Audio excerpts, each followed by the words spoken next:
Bonjour et bienvenue au dernier lunch briefing de l'année académique. Mon nom est Jacqueline Côté, je suis la directrice des relations publiques ici à l'Institut. Alors, l'annonce faite par Facebook il y a 3 semaines qu'ils allaient créer une nouvelle monnaie numérique mondiale, la Libra, a fait couler beaucoup d'encre. Et c'est vraiment très spontanément et un peu dernière minute qu'on a décidé d'organiser cette petite présentation et discussion avec vous aujourd'hui, parce qu'on trouvait que le sujet méritait de s'y attarder à ses débuts. Évidemment, on va découvrir ce projet ces prochains mois. Alors, c'est avec grand plaisir que je vous présente notre conférencier aujourd'hui, le professeur Cédric Thiel, qui est professeur d'économie internationale à l'Institut depuis 2007. Avant de se joindre à l'Institut, il était économiste au département de recherche internationale de la Federal Reserve Bank of New York. Et aujourd'hui, outre ses activités d'enseignant, de professeur, il dirige un programme qui est financé par le SECO, qui s'appelle la BCC, the Bilateral Assistance and Capacity Building for Central Banks. Il est également membre du conseil de banque de la Banque nationale suisse depuis 2011.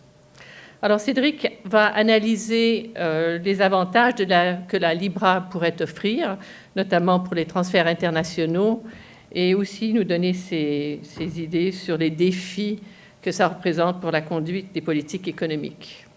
Comme tous nos lunch briefings, nous avons une présentation un peu plus formelle d'une vingtaine, 25, peut-être jusqu'à 30 minutes, et ensuite ce sera des questions-réponses avec la salle. Et nous terminerons à 1h30 à temps pour peut-être trouver quelque chose à la cafétéria, pour ceux qui n'ont pas déjeuné. Cédric, merci beaucoup. you have the floor.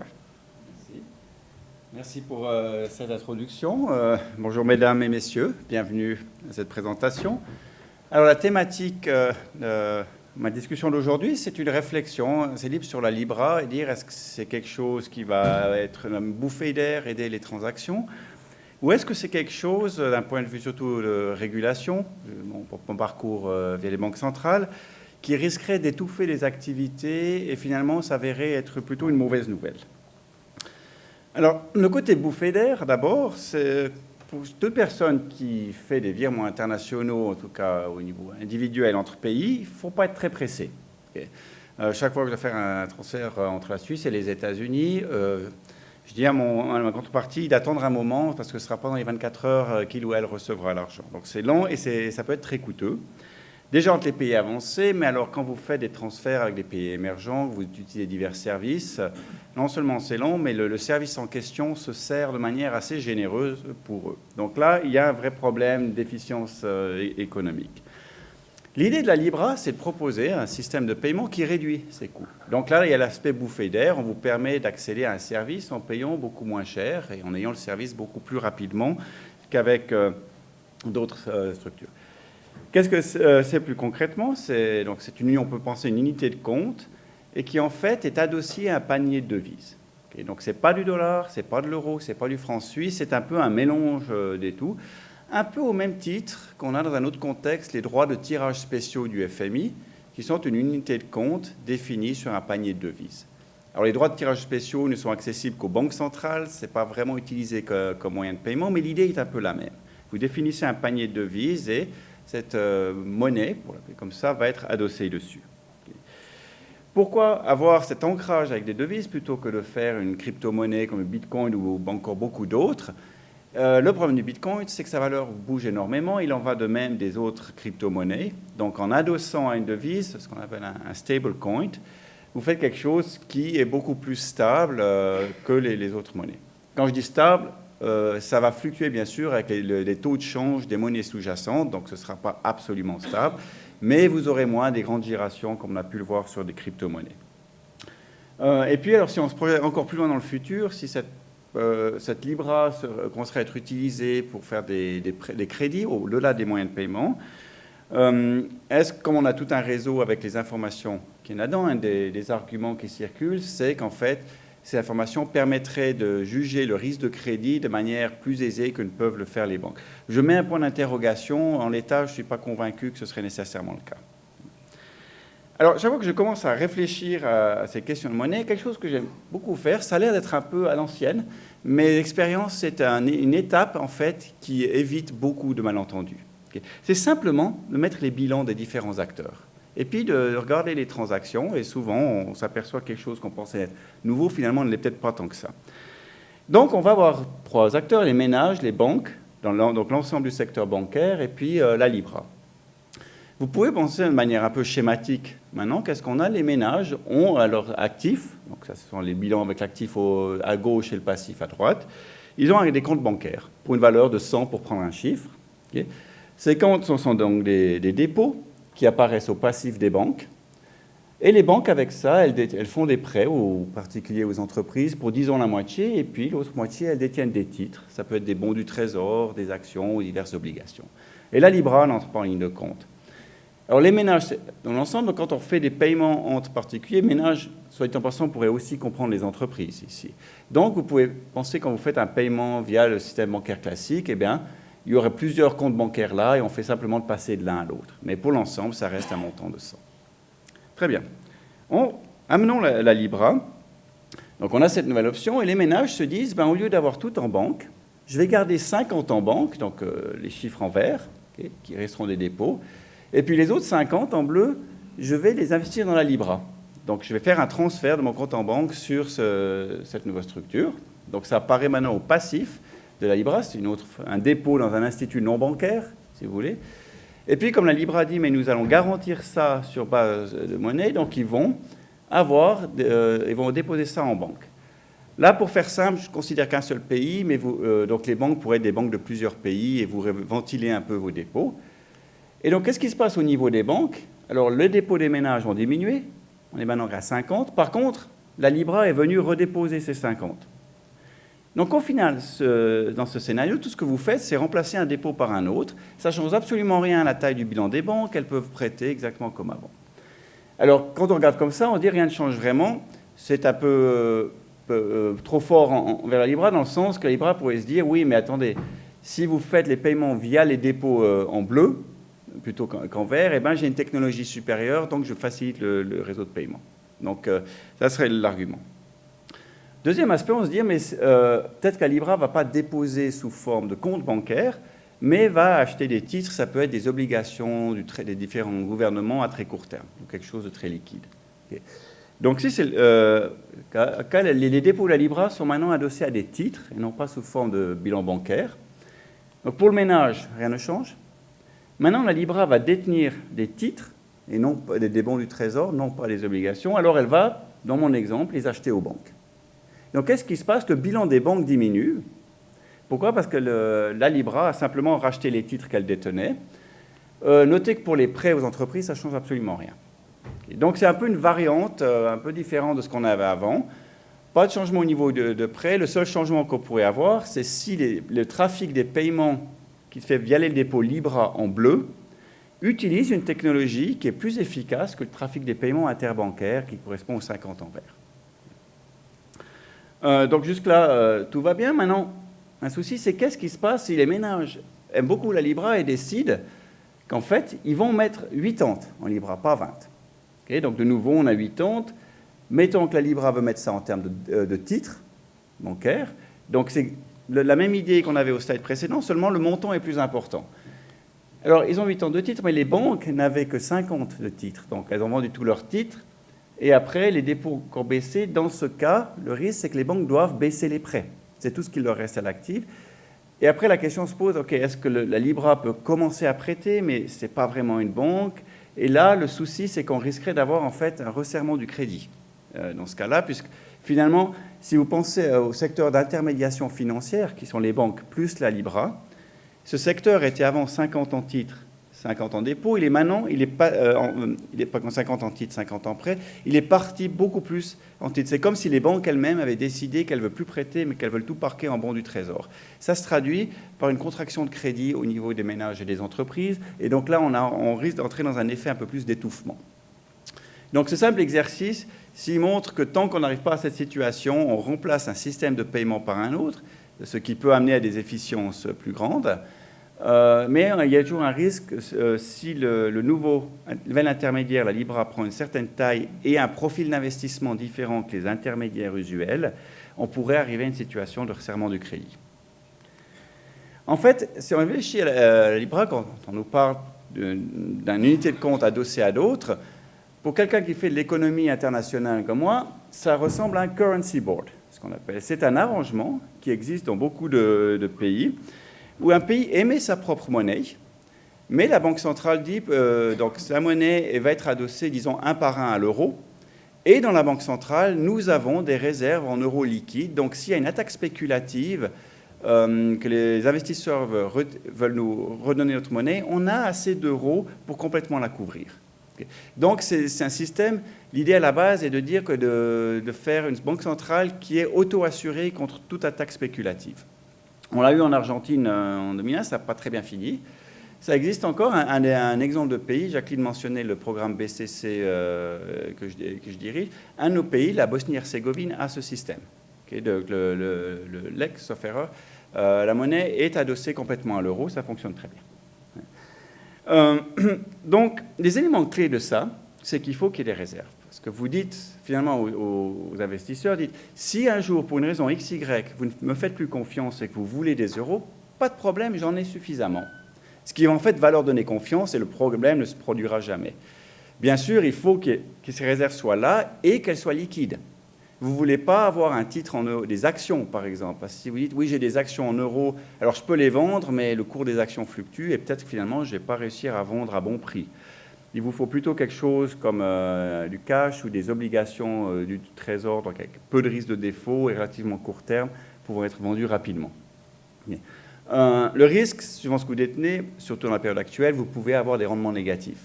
Si vous avez pour vous baquer des obligations de la Confédération suisse, le rendement sur une obligation de la Confédération suisse à 10 ans maintenant, c'est moins 0,45%. Et donc, déjà, là, vous allez avoir un coût qui va.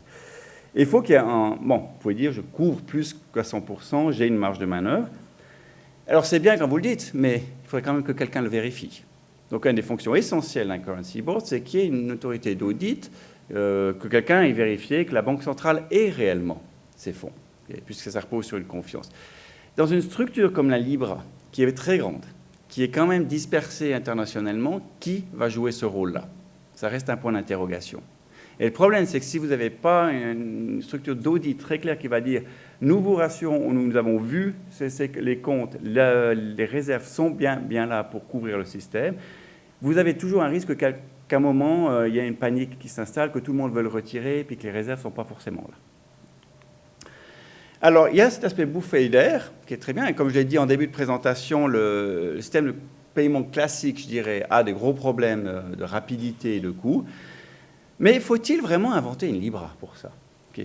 Alors, je suis de loin pas spécialiste du fintech, donc là, je m'aventure un peu plus loin que mon expertise, mais si je me trompe, il y a déjà beaucoup d'efforts. Alors, il y a PayPal qui existe depuis un moment, mais il y a bien d'autres, j'en ai mis 2 que je connais là, mais c'est quelque part injuste, il y en a beaucoup plus de ça, de structures et de start-up qui font des paiements en utilisant d'autres canaux avec des prix beaucoup moindres.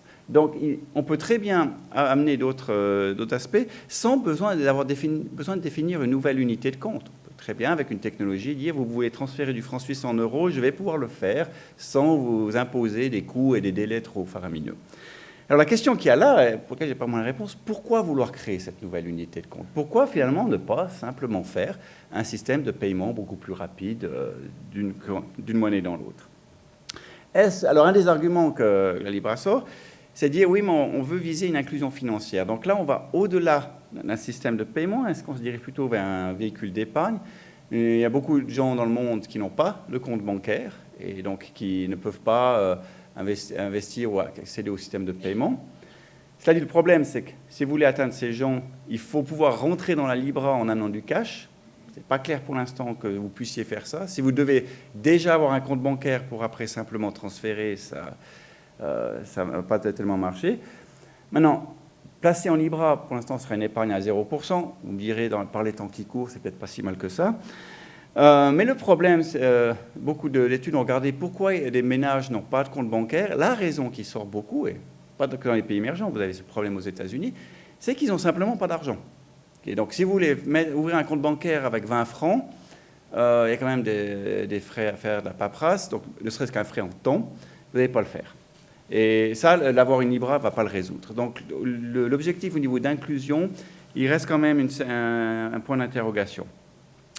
Après, alors, je vais partir plus sur les risques d'étouffement. Et là, c'est peut-être mon ADN de régulateur qui va parler, souvent plus sceptique. Première chose, stabilité financière. Les systèmes de paiement et les intermédiaires financiers comme les banques sont supervisés, sont régulés, ce n'est pas pour rien. C'est un système qui repose beaucoup sur la confiance, et la confiance peut s'évaporer, donc il y a toujours des risques de panique financière. Il faut toujours s'assurer qu'on a un système suffisamment robuste, que lorsqu'il y a certaines crises, ce n'est pas là qu'il faut que le système lâche. Alors, qui va faire ce travail pour la Libra? C'est un système de paiement qui est très large, qui va superviser? Alors, est-ce qu'on peut dire que la Libra, juridiquement, va être basée dans un pays? Ce serait le régulateur de ce pays. Ça va être une très grosse tâche. Est-ce qu'on est sûr que ce régulateur a les moyens humains et financiers de faire cela? Surtout que ce système étant global, il va se passer des choses à l'autre bout du monde qui vont être difficiles à voir. Est-ce qu'on fait un consortium de régulateurs? On va mettre les Suisses, la zone euro, les Américains. Bien, mais est-ce qu'ils vont s'échanger suffisamment d'informations? Et c'est toujours un risque. On a déjà des consortiums de régulateurs pour les banques globales. Ça fonctionne, mais ce n'est pas toujours aussi fluide que ça devrait l'être. Et le problème avec la Libra, too big to fail. On a des grandes banques en Suisse ou ailleurs, où le problème de too big to fail, on l'a vu. Comparé à la Libra, c'est rien du tout. Là, vous allez vraiment avoir un too big to fail massif. Donc, qui va pouvoir s'occuper, qui va pouvoir backer tout ça? Difficile. Et un parallèle qu'on peut faire là, c'est ce qui s'est passé avec les banques de la zone euro. Quand l'euro a été créé, les régulateurs bancaires sont restés au niveau national. Par contre, marché unique, les banques de la zone euro ont énormément, jusqu'à la crise, étendu leurs activités transfrontalières, surtout au sein de l'Europe. Et quand la crise grecque est arrivée, l'Italie et l'Espagne qui a suivi, ce qu'on s'est aperçu, c'est qu'en fait, les régulateurs avaient eu de la peine à suivre. Ils n'avaient pas vraiment une bonne image de ce que les banques françaises, pour prendre cet exemple, faisaient en Grèce. Et une des grosses réformes qui a été faite pour les grandes banques, c'est de dire on ne fait plus de régulateurs, parce qu'ils ont de la peine à suivre. Il y a aussi toujours des risques un peu de vouloir favoriser son champion national. On a transféré tout ça à la Banque centrale européenne. Et la régulation des banques qui sont actives au niveau de la zone euro se fait au niveau de la zone euro. Donc il y avait un décalage de taille entre les acteurs et les régulateurs qui a été rattrapé en grande partie. Pour la Libra, on va avoir le même problème. On va avoir un acteur global. On n'a pas de régulateur global. On peut avoir des consortiums. Donc là se pose un risque d'avoir le système de régulation qui ne peut pas suivre autant qu'il le devrait, avec le risque que les choses aient très bien pendant longtemps, jusqu'au jour où elles ne vont plus du tout bien. Et en général, quand ça va plus, ça va vraiment plus. Le deuxième risque d'entouflement, c'est l'antitrust. Bonne vieille organisation industrielle, il y a un consortium, mais c'est très dominé par Facebook, qui fait plein d'autres choses. Okay. Donc on va déjà avoir un problème de taille, il va y avoir une position dominante. Même si ce consortium ne faisait que du trafic des paiements, vous avez une taille. Alors après, il y a des économies d'échelle dans le trafic des paiements, et peut-être une bonne idée d'avoir un système plutôt que 25, mais du coup se pose, comme je l'ai dit avant, le problème de régulation. Et puis c'est comme avoir une entreprise qui fait plusieurs choses, qui a des paiements, mais aussi des ventes. Puis au bout d'un moment, on va se dire, oui, mais alors, avec les paiements, on a beaucoup d'informations, on pourrait faire du marketing basé là-dessus, et le régulateur vous dit, non, c'est deux choses différentes, il faut mettre un mur.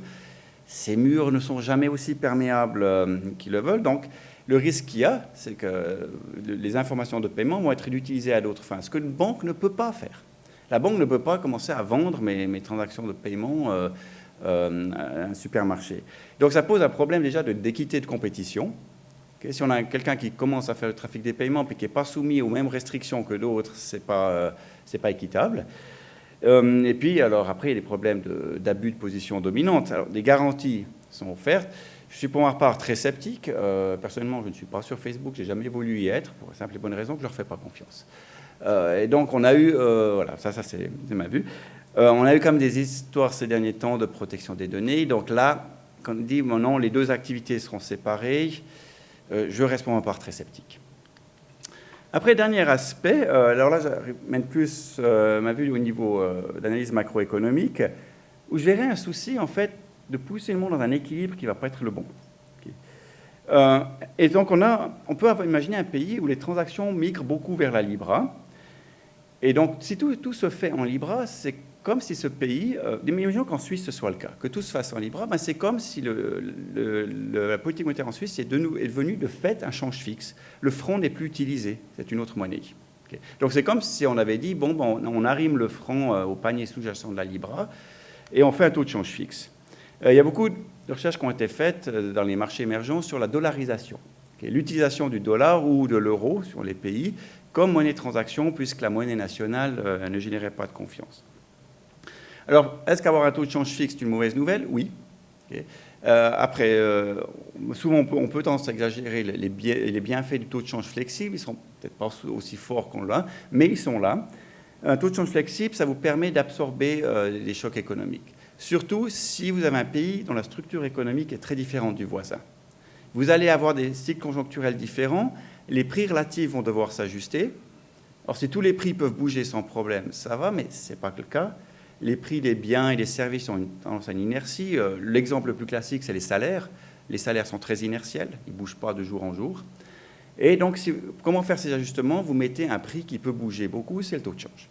Il y a toute une bibliothèque de travaux qui ont été faits là-dessus. Ça marche bien et c'est particulièrement pertinent pour des pays comme les pays émergents qui ont, par exemple, un gros secteur de matières premières. Pourquoi? Parce que le cours des matières premières fluctue énormément, donc vous allez être sujet à beaucoup de fluctuations et de chocs. Vous avez besoin d'un amortisseur et le taux de change joue ce rôle-là. Et un exemple, donc, il mentionne les pays émergents, mais il y a des pays avancés qui sont de gros producteurs de matières premières. Un cas, c'est le Canada. Et quand j'étais à la Fed, une de mes tâches était de suivre l'économie canadienne, qui se comportait très bien. Et une analyse intéressante, c'était, faite à la Banque du Canada, d'expliquer le taux de change entre le Canada et le dollar. Donc, c'était une analyse statistique. Est-ce qu'il suffisait de mettre le cours des matières premières, énergie, non-énergie, et vous suiviez le cours du change très bien. Ce qui montrait que le Canada pouvait utiliser sa monnaie pour absorber les fluctuations des matières premières. Alors, c'est très bien. Ça dit, ça ne vient pas tout seul. Pour tirer profit de ce bienfait, vous devez avoir une banque centrale qui va avoir un cadre très clair. Finalement, si vous dites, je ne vais pas m'arrimer à la zone euro ou au dollar, je vais faire le travail moi-même et laisser le taux de change bouger. Très bien, mais vous devez faire le travail comme il faut. Et donc, il vous faut un cadre très clair, il faut être indépendant, il faut avoir un objectif explicite. C'est souvent la stabilité des prix. Et à ce titre-là, ce qui est intéressant, c'est que quand on regarde historiquement l'évolution du cadre inflation targeting, qui a commencé ça au fin des années 80, c'était l'Australie, la Nouvelle-Zélande et le Canada. Petits pays, gros producteurs de matières premières, qui étaient soumis à ces fluctuations et qui se sont dit, si on ne veut pas être ballotté, il faut qu'on ancre notre banque centrale de manière très claire et non ambiguë. Et donc, vous devez faire ça pour bénéficier. Dites, oui, mais alors si mon pays n'a pas une banque centrale suffisamment forte, pour diverses raisons politiques, institutionnelles, là, on pourrait se dire, bon, finalement, comme on ne peut pas faire le travail nous-mêmes, autant déléguer à quelqu'un d'autre, et là, un taux de change fixe, dollar, euro, voire libra, peut faire du sens. Le problème, c'est que c'est quelque part un calcul à court terme. C'est qu'une fois que vous êtes arrimé, vous allez très difficilement revenir en arrière et vous n'allez pas créer une banque centrale vraiment indépendante. Donc, vous arrivez à vous arriver, mais si vous aviez pu attendre un peu plus et puis créer une institution indépendante, vous seriez dans une meilleure situation. Et pour poursuivre ça, donc, il y a le cas des pays où la banque centrale ne fonctionne pas.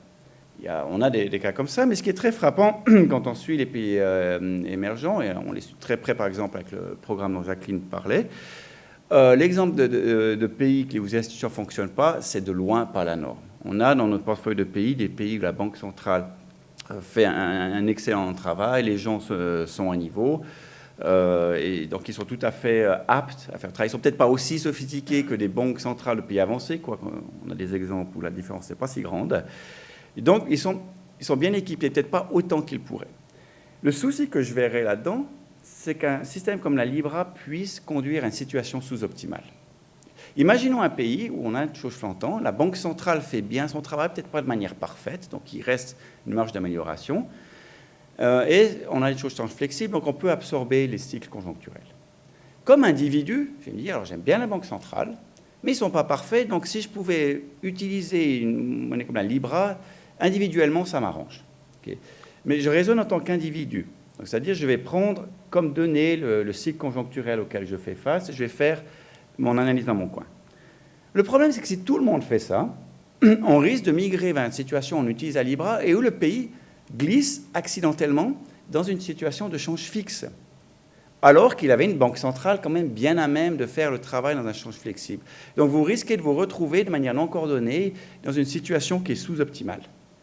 Et il y a là un risque, à mon avis, d'un problème d'externalité. Ce que je fais en tant qu'individu est rationnel et bénéfique, mais si on le fait collectivement, on se dirait non, ce n'est pas un bon choix. On ne veut pas collectivement aller dans un régime de change fixe, seulement par notre action individuelle, peut-être qu'on risque de glisser dans cette situation. Okay. Et donc là, il y aurait un risque de péjoration du développement institutionnel du pays.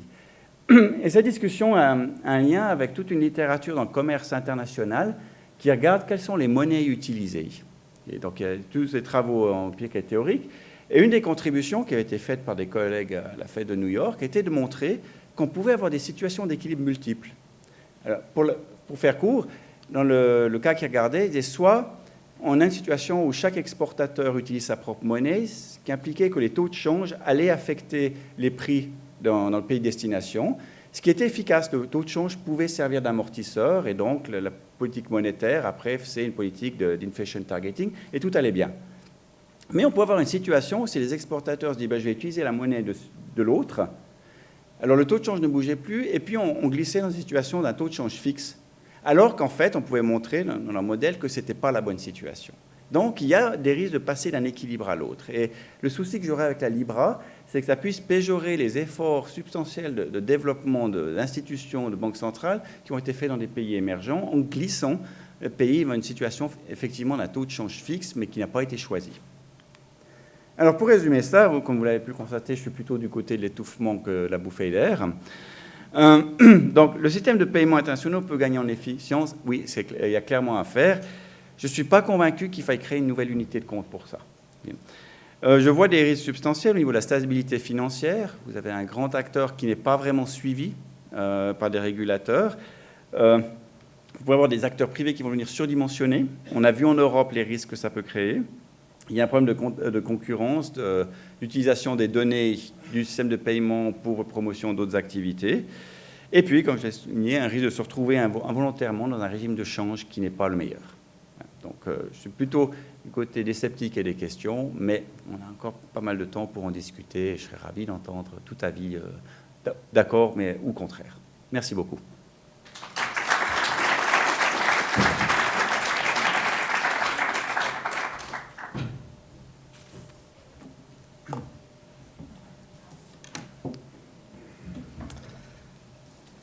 Vous avez donné beaucoup d'informations.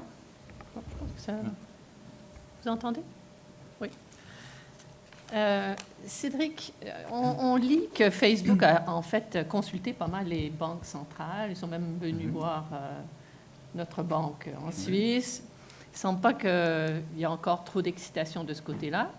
Mais est-ce que vous voyez un régulateur international obvious pour reprendre la supervision d'une telle initiative, ou est-ce que ça n'existe tout simplement pas et qu'il faudrait en créer une de toutes pièces?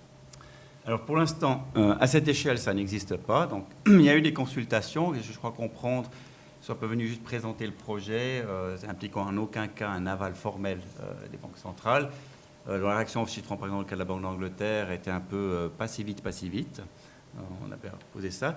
Alors, une entité, on pourrait en penser à deux, le FMI et la Banque des règlements internationaux, qui a beaucoup de sous-comités. Mais la Banque des règlements internationaux, finalement, c'est un forum qui va aider à identifier des règles et à poser des cadres. Ce n'est pas une institution qui elle-même va faire la régulation. Donc là, l'effort lui-même serait délégué. Alors, on aurait peut-être des régulateurs nationaux qui se rencontreraient dans ce forum. Mais plus vous avez de couches, plus le message risque de diluer. Le FMI a une mission aussi de surveillance essentiellement. Alors, du système financier avec les Financial Stability Assessment Program, les FSAP, dont celui de la Suisse vient de sortir, soit dit en passant, et de l'article 4. Mais il n'a pas un rôle de régulateur non plus. Donc les deux entités sont plutôt des entités qui vont conseiller, stimuler le débat, pas toujours pour le plaisir des pays concernés, mais ne peuvent pas faire concrètement le travail. Donc non, une telle entité n'existe pas au niveau global. Et juste avant que je donne la parole à notre public, est-ce qu'il s'agit vraiment d'une monnaie? Parce que c'est pas tout à fait clair pour moi si c'est une monnaie. Est-ce que c'est une crypto-monnaie? Mais bon, voilà, qu'est-ce que c'est? Alors, donc, si je donne la définition d'une monnaie, de quelque chose qui peut être utilisé comme moyen de paiement, ça aurait cette définition. Comme préservation de valeur, aussi parce qu'en fait, finalement, c'est un portefeuille de monnaie. Donc, si je fais quelque chose qui est un mélange de monnaie, quelque part, automatiquement, c'est en soi une monnaie. Mais ce n'est pas une monnaie au sens où elle est émise de manière indépendante. Donc là, si j'ai bien compris, encore que je n'ai pas eu le temps de lire tout ça en détail, si vous voulez la Libra, il faut amener des dollars ou des euros pour obtenir de la Libra. Si vous regardez ce que fait comme la Banque nationale suisse, elle peut acheter des titres en euros, en francs suisses, et émettre elle-même, créer le franc qui va le baquer. Donc la Banque centrale peut créer la monnaie. Une entité comme la Libra ne peut que convertir une monnaie dans une autre quelque part. Donc il ne va pas y avoir de création monétaire. Donc dans ce sens-là, ce n'est pas une monnaie au sens de création autonome comme peut l'avoir le dollar ou l'euro. Le côté crypto, alors ce qu'il faut comprendre, c'est qu'en fait, ce n'est pas comme le Bitcoin où chacun peut vérifier ce que font les autres, qui donne un avantage de solidité mais un problème de taille, ça devient très vite très lourd. Là, il y aura un consortium de 100 entités, enfin ils visent 100 entités, je crois qu'ils en ont 27, sauf erreur, qui un peu ferait ce travail de vérificateur. Après, ça ouvre des questions en suspens. C'est dit, bon, on a une définition qu'une Libra vaut tant de paniers. Une définition, ça change. Alors, qui aura le droit de la changer? Est-ce qu'il y a une sorte de conseil? Si par exemple la Banque nationale déciderait on veut un objectif d'inflation qui n'est pas celui qu'on a, ou si je prends le cas d'un pays comme le Canada, par exemple, qui revisite son objectif d'inflation, je crois que c'est tous les 5 ans, en coordination avec le gouvernement. Là, il y a une structure qui est posée. Oui, le gouvernement canadien et la Banque du Canada pourraient théoriquement dire qu'ils visent 10% d'inflation. Mais il y a une structure de gouvernance, de représentation démocratique qui est explicitée pour ça. Un Libra, ça reste un peu un mystère. Qui aurait le droit de changer cette définition? Après, les monnaies vont fluctuer, donc le panier des droits de tirage spéciaux, il bouge toujours. Mais là, on sait que c'est le FMI qui en arrête la définition. C'est le comité directeur du FMI qui décide d'y rajouter une monnaie, comme le renminbi, on a fait. Ces aspects institutionnels ne sont pas très clairs pour la Libra. Donc en fait, il n'y a pas vraiment une institution, une sorte de banque centrale adossée derrière, avec des règles et des mandats bien explicités. Oui, si vous pouvez juste vous présenter très brièvement quand vous prenez la parole, cette dame. Est-ce qu'il y a des micros, s'il vous plaît? Ici.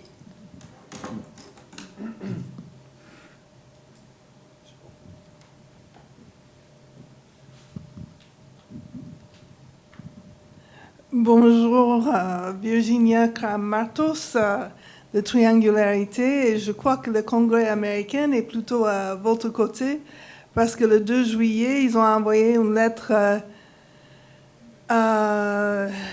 disant qu'il faut arrêter à Facebook et ses partenaires en disant qu'il faut arrêter le développement du Libra jusqu'ils ont fait les recherches nécessaires pour déterminer les conséquences.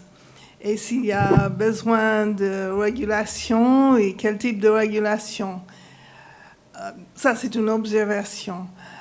Mais j'ai aussi une question. Et la question, c'est si il est décidé qu'il devrait y avoir une régulation sur le Libra qui, à la fin, c'est un stablecoin, mais c'est une crypto-monnaie. Est-ce qu'on peut faire des régulations différenciées entre les crypto-monnaies ou est-ce que ça devrait être une régulation qui va s'appliquer à toutes les crypto-monnaies? Alors, je pense qu'il y ait le réflexe de dire pas si vite regarder, ça c'est normal. Et on peut souvent le dire, mais les États ne veulent pas lâcher leurs privilèges. Les États ont aussi une tâche de faire en sorte que le système soit digne de confiance. Ensuite, si vous dites je crée une banque comme ça, vous allez assez vite avoir un appel de la FINMA qui vous demandera de remplir le formulaire adéquat pour voir si vous devez être supervisé. Après, régulation, alors, si on fait différentes crypto-monnaies, c'est comme ça, on a différentes banques, mais on a la même loi qui s'y applique, donc les mêmes principes devraient s'appliquer aux mêmes acteurs. Le problème étant que justement, la régulation est nationale. Alors, est-ce qu'on pourrait avoir un système où on aurait une sorte de Libra US, Libra Europe, qui seraient deux entités juridiquement séparées, une suivie par les Américains, l'autre par les Européens, et qui pourraient transacter au même titre qu'on a des banques européennes et des banques américaines. Maintenant, est-ce qu'en faisant ça, on perd le bénéfice qu'on a de pouvoir faire des transactions aussi rapides à voir. Donc, ce serait un peu le seul cas régulatoire que je pourrais voir, en fait, de découper la structure Libra dans son ensemble, une sorte de succursale, qui soit alignée avec les régulateurs. Après, bien sûr, se pose des questions de partage d'informations, puisque le whole point de Facebook, c'est de dire on va avoir toute l'information. Ben, si vous commencez à saucissonner, c'est plus du tout le cas. Oui, bonjour, Derek Wasser de Stucalper, Coanalytics. Merci beaucoup pour cet exposé très clair, précis. Deux questions liées à la confiance, parce que je crois que c'est vraiment la dimension qui est clé. Gouvernance, mais au niveau, disons, d'une nouvelle institution, parce que ça peut être une des alternatives. Est-ce que vous voyez peut-être l'association inclure des partenaires publics, privés, même quelques organisations multilatérales, hein, ça pourrait être une solution basée à Genève.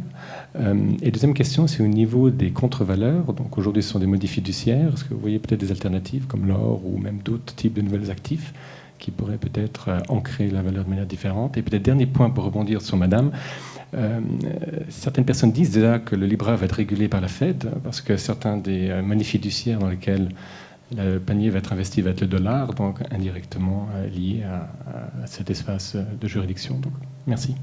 Alors, oui, donc comme la Libra, pour commencer, peut-être la dernière, va être adossée en partie au dollar, connaissant la tendance des autorités américaines à se considérer responsables de tout ce qui touche de près ou de loin le dollar, je m'attends à ce qu'il y ait une main assez lourde.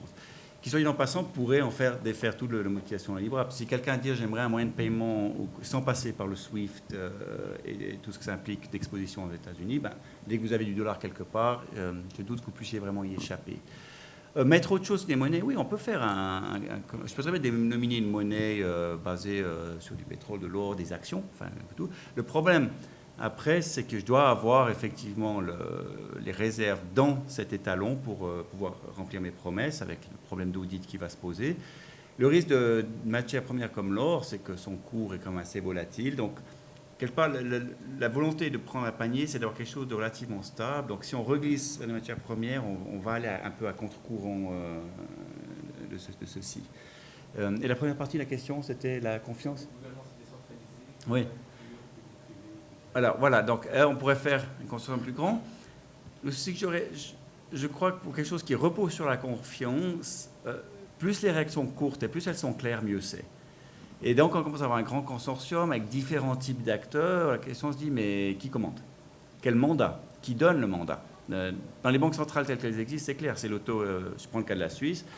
Il y a la loi sur la banque, il y a la Constitution, la loi sur la Banque nationale. Un mandat explicite et clair est donné à la Banque nationale, qui l'exécute, qui rend compte via ses différentes interventions. Donc, la structure est quand même assez claire. Le mandat est précis, c'est la stabilité des prix, sujet à quelques interprétations. Quand vous avez un grand panel de différents acteurs, finalement, ils répondent à qui? Est-ce qu'il n'y a pas vraiment une autorité politique là derrière? Qui va prendre les décisions qui pourraient fâcher? En vertu de quelles règles? Là, je considère que plus de consortium à être large, pire ça va être. Et donc là, j'ai vraiment assez souci au niveau de la transparence et de la solidité de la gouvernance. Ok, donc, monsieur ici avec la chemise jaune. S'il vous plaît. Et ensuite, monsieur avec le t-shirt bleu.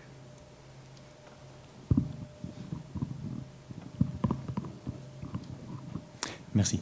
André Langos, je suis avocat franco-allemand. Et je me pose des questions. Est-ce qu'il y aura aussi la concurrence par d'autres grands groupes, comme par exemple Amazon ou bien Apple, qui ont certainement aussi bien compris que là, il y a un marché énorme? Et je pense que là, le mot-clé, c'est un paiement sans confiance, comme là dans le blockchain, où on parle vraiment de trustless payment. Donc, est-ce que vous pensez qu'il y aura quelque chose comme une course qui pourrait vraiment gouverner cette monnaie? Et j'ai du mal un petit peu à croire qu'il y a véritablement un régulateur qui sera capable d'être aussi rapide que des développements technologiques. Donc, je pense là, la question, c'est vraiment qui sera capable de régulateur, est-ce que ça sera le Fed ou le World Bank, qui seront aussi rapides que le développement technologique. Voilà, alors c'est toujours le problème du régulateur, c'est-à-dire on a quand même des développements technologiques dans le cadre des paiements, des banques, enfin les banques ont des développements technologiques aussi de leur organisation que les régulateurs ont pu suivre, pas toujours aussi rapidement qu'ils auraient dû.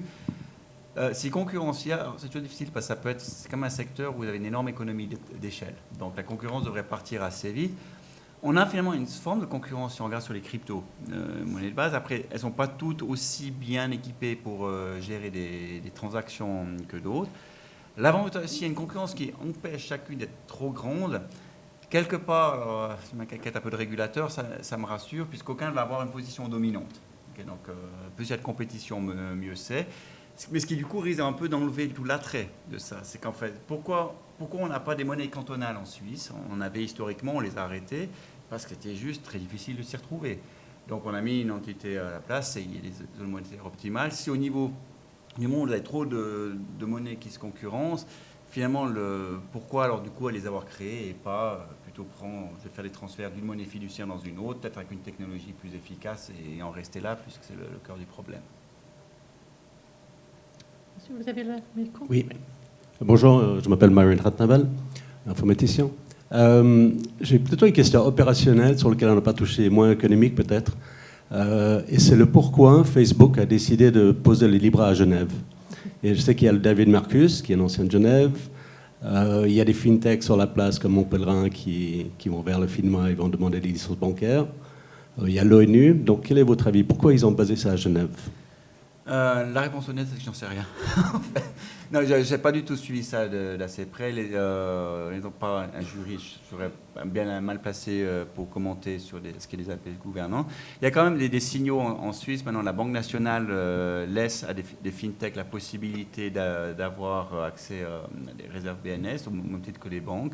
Donc ça peut être un signal positif que le régulateur, tout aussi inertiel soit-il pour remplir sa tâche, il y a quand même en Suisse aussi des initiatives de ne pas juste dire non, non, non, mais aussi de faciliter les choses qui se font. J'ose espérer que ce n'est pas parce qu'ils se sont dit la Suisse est petite, donc s'il y a une taille mondiale, le régulateur suisse n'arrivera jamais à suivre. Avant, Monsieur Aucher, j'ai dit oui à ce monsieur ici, dans le milieu. Voilà, si vous pouvez, quelqu'un peut donner le micro, s'il vous plaît. Ce sera toi après.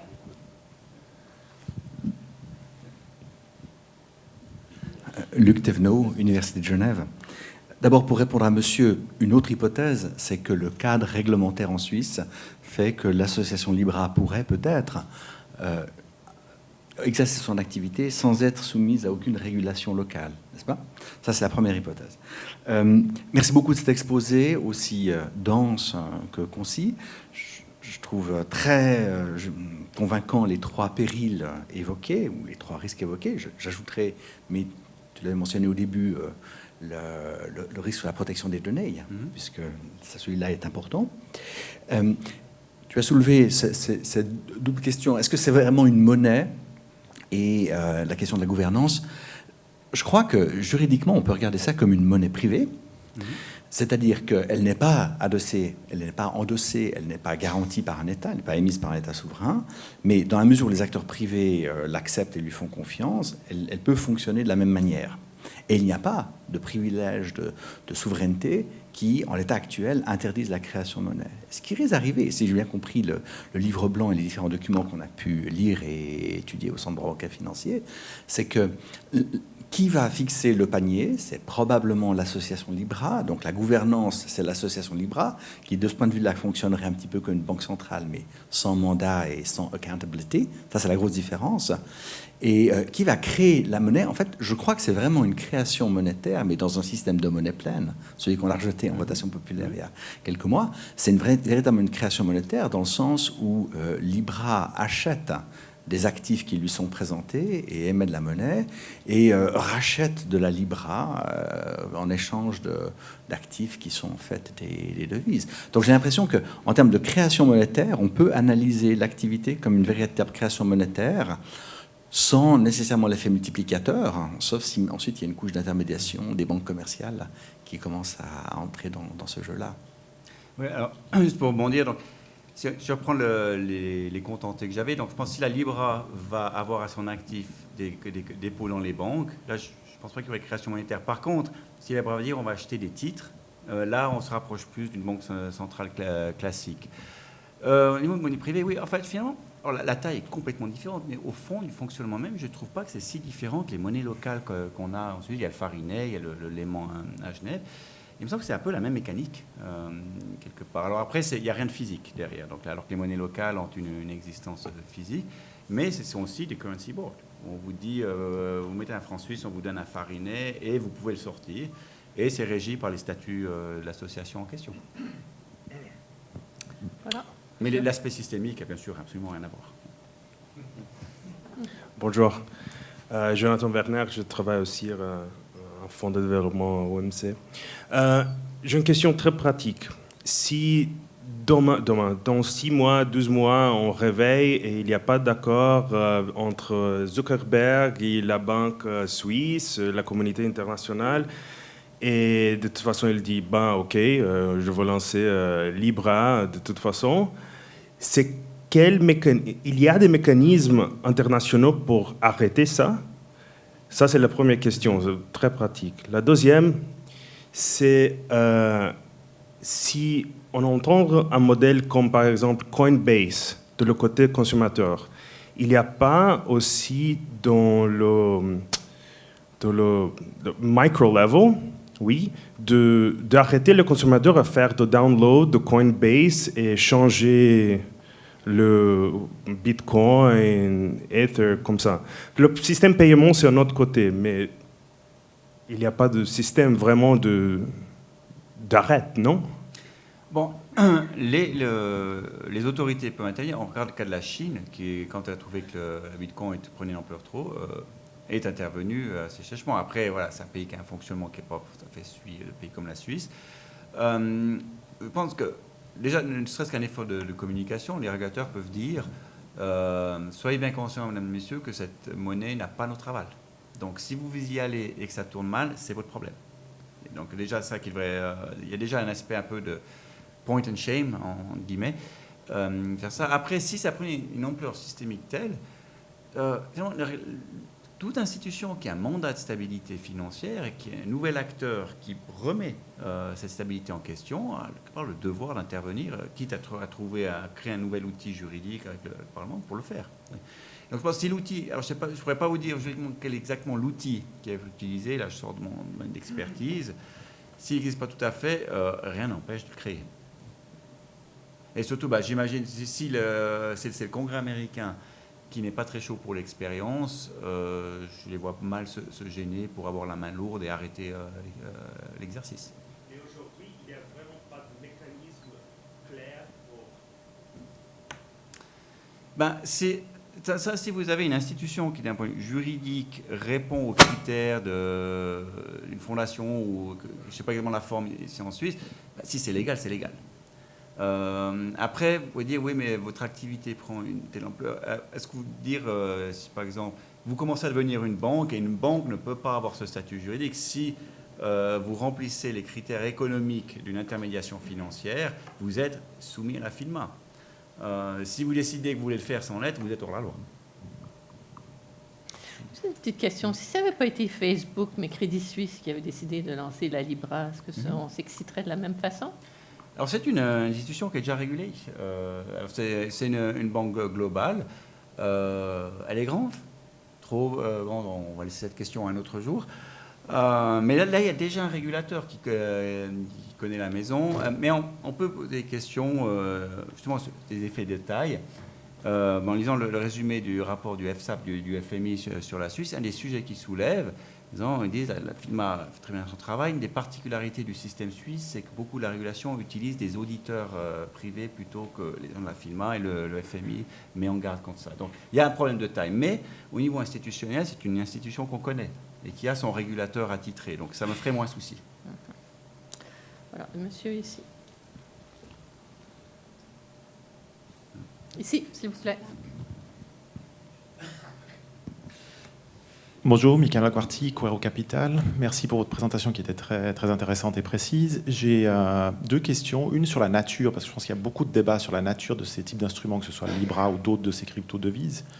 Et il me semble que si, et je ne sais pas si c'est le cas, à quel point en fait, la Libra s'engage à reconvertir éventuellement de la Libra dans le panier de devises. Mais si c'est le cas, il me semble que ça devrait être le cas pour qu'il y ait la confiance dans la Libra, dans ce cas-là, ça fait plus penser à une forme de titre de créance, peut-être un certificat, ou éventuellement une part de fonds monétaires. Et dans ce cas-là, moi, il me semble que tous les émetteurs de crypto-devises, en fait, utilisent d'un sophisme, en fait, qui est en fait de requalifier un instrument qui existe déjà en monnaie pour échapper à l'ensemble des régulations qui existent sur, comme je l'ai dit, les titres de créance, le fait que si on est une banque, il faut les réguler comme banque, et si on vend des fonds à des particuliers, on a aussi une régulation qui est très spécifique. Ça, c'est la première question. Oui.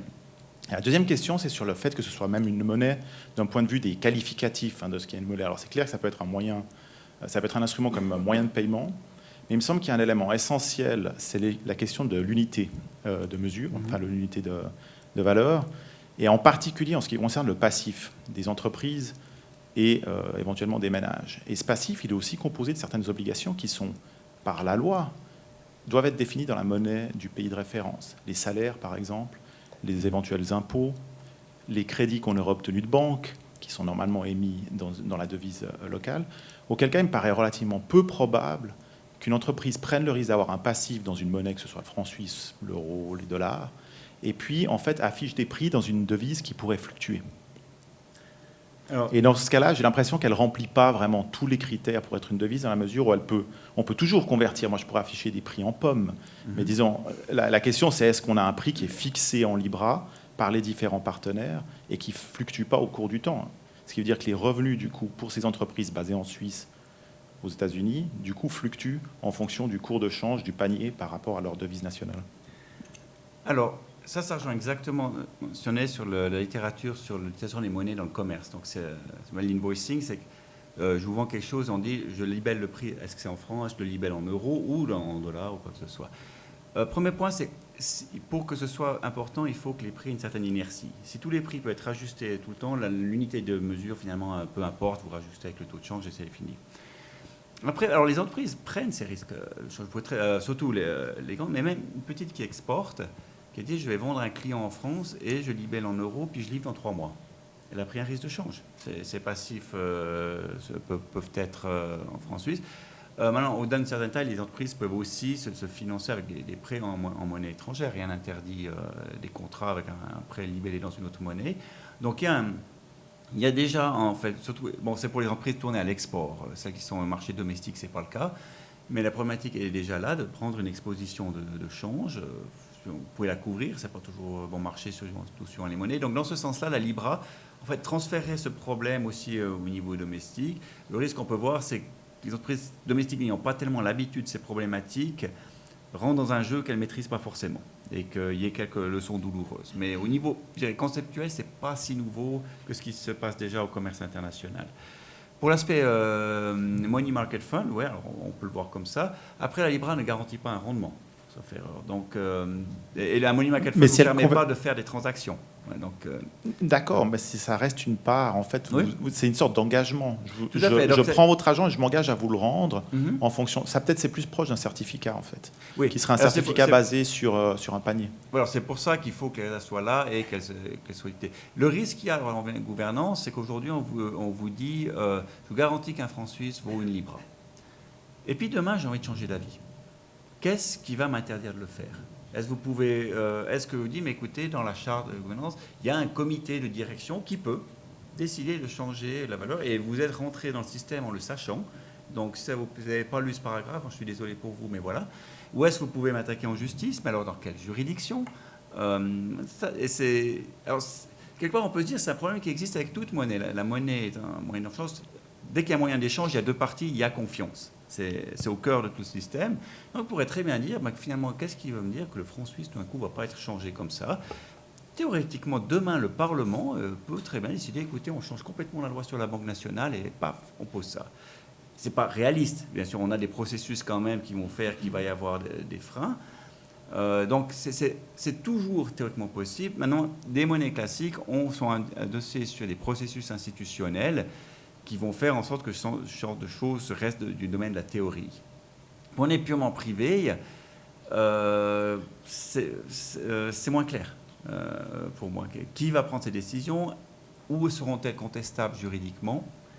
Ça reste un point d'interrogation.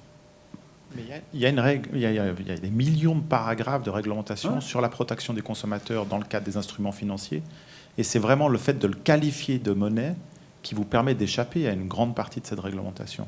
Mais c'est peut-être en fait une sorte de raisonnement fallacieux ou une présentation fallacieuse de ce que c'est vraiment. Si à la fin c'est un certificat, les régulateurs ont en fait le droit d'intervenir et de forcer une régulation. Alors après, alors là, on part sur un terrain juridique qui n'est pas bien, mais si j'arrive d'écouter, je vous garantis que la Libra, c'est un chiffre, 1 euro et 1 dollar. Okay. Est-ce que c'est ce qu'on craint? Après, si je décide de changer, vous pouvez m'attaquer sur un tribunal aux US ou en Europe en disant non, j'ai cassé le contrat. Okay. Est-ce qu'il y aurait des clauses qui me permettraient de le faire?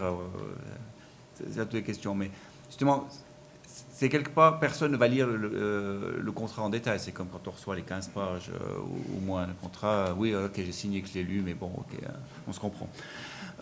Donc, ma société gère des fonds, il y a pour 150 pages de documentation, voilà. Personne ne les lit, mais je suis quand même enregistré, on est quand même enregistré à la FINMA, il y a le régulateur qui les lit, il y a tout un processus qui est extrêmement lourd.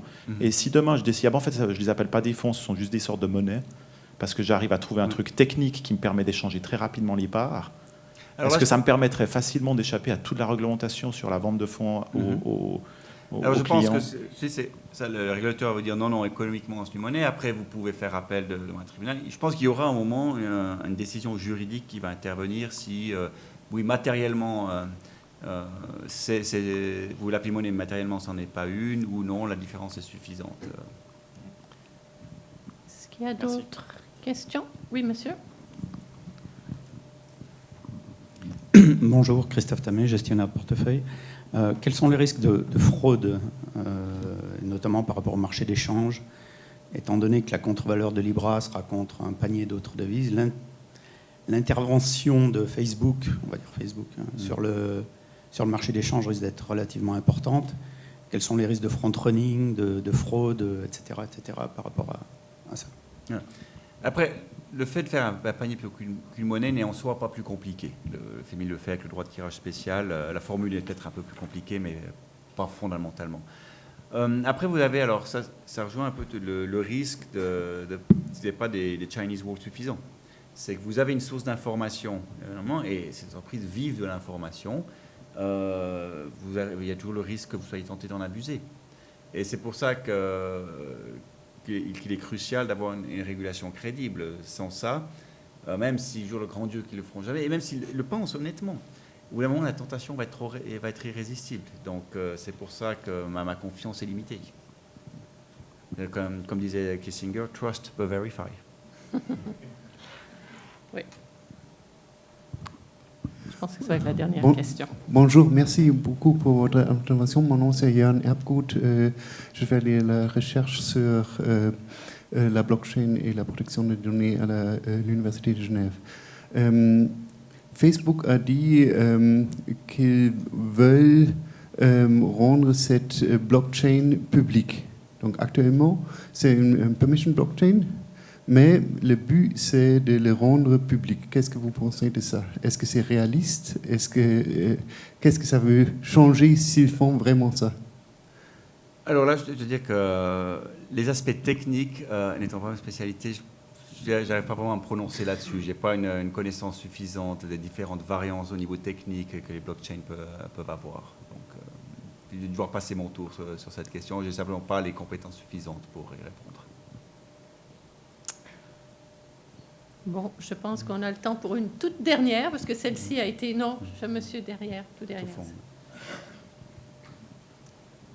Je suis désolée, Derek. Bonjour. J'aimerais bien demander sur le sujet de... est-ce qu'il n'y en a pas notre instrument de monnaie pour, par exemple, utiliser le swap ou bien de la matière première sur la troc? Merci. OK. Les matières premières, oui. on pourrait adosser évidemment une monnaie sur des matières premières. Après, mais il y avait eu un cas, je me souviens, il y a 2 ans, une crypto-monnaie qui a été adossée sur du pétrole, sauf erreur. Et alors, bien sûr, il devait avoir les réserves. Donc, ils avaient littéralement des réserves de pétrole. Mais les réserves, si vous avez physiquement la matière première, la garder n'est pas gratuite. Donc, d'un coup, le coût des réserves commence à être substantiel. Au moins, si vous avez des réserves en dollars, bon, ça reste une unité de compte. Vous n'avez pas besoin physiquement de détenir des palettes de billets. Donc, oui, en théorie, vous pouvez faire, mais vous allez avoir un gros coût d'exploitation qui va devoir être payé par les gens qui sont dans ce système. Donc, en fait, vous dites, oui, vous pouvez avoir un compte en Libra, mais on va vous ponctionner X%, ou en général, on va plutôt appeler ça des frais de gestion du compte. Mais aussi, en matière première, ils ont des cours très fluctuants. Donc, il va y avoir une tension avec la volonté de dire non, on veut adosser ça à un panier pour stabiliser les choses. Mais une monnaie peut être adossée à n'importe quoi. Je peux très bien adosser une monnaie au prix du lait. Bon, je pense qu'il y a encore beaucoup de questions qui sont sans réponse, parce qu'on va attendre comment ça se développe. Merci beaucoup d'abord à Cédric pour avoir pris le temps de venir partir de Berlin ici ce matin, et puis pour vous tous et vos bonnes questions, et on espère vous retrouver cet automne avec peut-être plus de réponses sur toutes ces questions. Merci beaucoup et bon déjeuner.